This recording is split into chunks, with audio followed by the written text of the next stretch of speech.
Šaukštas proto. Iš asmeninio dienoraščio 2000 kažkelintų metų gegužės 10.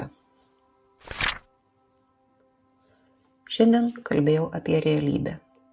Šiaip tai turėjo būti pristatymas, bet aš visą man skirtą laiką tik uždavinėjau klausimus. Tai gal mintinė provokacija. Neslėpsiu, buvo neramu ar nenervinsiu su tokiu, sakykime, neformatu. Bet man atrodo, tikiuosi, kad suveikia taip, kaip galėjo geriausiai. Man labai patinka savoka realybė. Ji panašiai kaip laimė arba meilė. Kai paklausi, taip, tai aišku, ką reiškia. Bet kai pabandai iš tiesų pasakyti žodžiais, tai gaunasi žinot. Na ne, nėra taip paprasta apibrėžti. Žinoma, svarbu, kodėl apie tai kalbam. Tada gal aiškiau, apie kurią iš tūkstančių realybės atspalvių turime omenyje.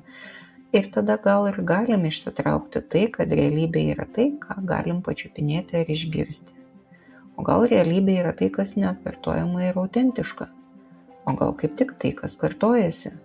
O gal tai yra tai, ką visi mes maždaug matome vienodai. Ar bent jau sutarėm vienodai.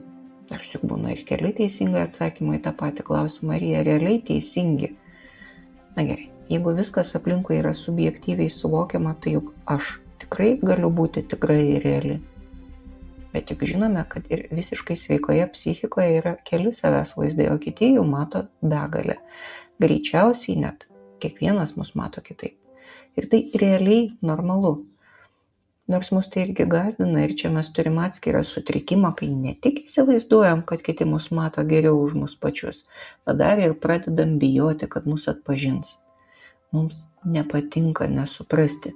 Mes visais įmanomais būdais bandom to išvengti, nuo tiesmuko neigimo, kad akmenų danguje nėra, iki sofistikuotų derealizacijos ir depersonalizacijos sutrikimų, kurie realiai yra skirtingi dalykai, net jeigu skirtumo tarp jų ir nesuprantam. Bet juk mums reikia realybės savokos, kad galėtumėm kažką atpažinti kaip tikrą dalyką. Mums reikia kažkaip patikėti, jog kažkas yra tikra, o ne dirbtina, kad tai pasikartos kitą kartą. Taip, turbūt. Bet kuo daugiau apie tai galvoju, tuo mažiau man aišku, kas yra tas realus dalykas, į kurį galima atsiremti. Ar kaip?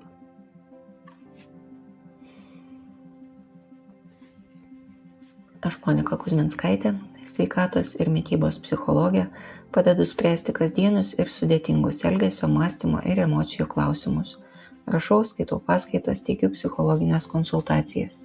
Nuorodą registracijai į konsultaciją rasit po kiekvienu įrašu, o įrašus rasit socialiniuose tinkluose vardu Šaukštas proto. Rašykit man asmeninę žinutę socialiniuose tinkluose arba elektroniniu paštu adresu šaukštas.proto@gmail.com. Taikos ir ramybės.